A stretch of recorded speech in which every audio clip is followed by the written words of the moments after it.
Edayur panchayat Athippatta Shihab Thangal relief സെല്ലിന്റെ കീഴിൽ ഈ വർഷത്തെ റമദാൻ റിലീഫ് വിതരണം അത്തിപ്പറ്റ ഫതഹുൽ ഫത്താഹ് സെന്ററിൽ വെച്ച് അബ്ദുൽ വാഹിദ് മുസ്ലിയാർ നിർവഹിച്ചു. ചടങ്ങിന്റെ ഔപചാരിക ഉദ്ഘാടനം മുസ്ലിം ലീഗ് ജില്ലാ സെക്രട്ടറി KM അബ്ദുൽ ഗഫൂർ നിർവഹിച്ചു. CP Hamza Haji Moidu Edayur, AP Moideenkutty Haji, Alavi Chelakottil, Rahoof master, CP Rayinkutty തുടങ്ങിയവർ സംസാരിച്ചു. മുസ്തഫ ചിറ്റകത്ത് സ്വാഗതവും ഹനീഫ NK നന്ദിയും പറഞ്ഞു. അത്തിപ്പറ്റയിലെ 6-7 വാർഡുകളിൽ ഉൾപ്പെട്ട 750ഓളം കുടുംബങ്ങൾക്ക് ഭക്ഷണ കിറ്റ് പരിപാടിയുടെ ഭാഗമായി വിതരണം ചെയ്തു.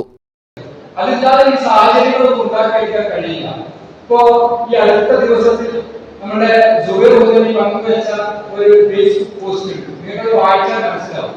അതിനകത്ത് പറയുന്ന ഒരു കാര്യം, അദ്ദേഹം നിങ്ങൾക്കറിയാം, ഉദവി കുട്ടികളുടെ അലുമിനിയുടെ നേതൃത്വത്തിൽ ആ കിഷൻഗഞ്ചിൽ, ബീഹാറിലെ കിഷൻഗഞ്ചിൽ ഇതിനേക്കാൾ വലിയ ഒരു സ്ഥാപനം നടത്തുന്നുണ്ട്. News bureau, Valanchery. Qatar golden diamonds, Calicut road, Valanchery main road,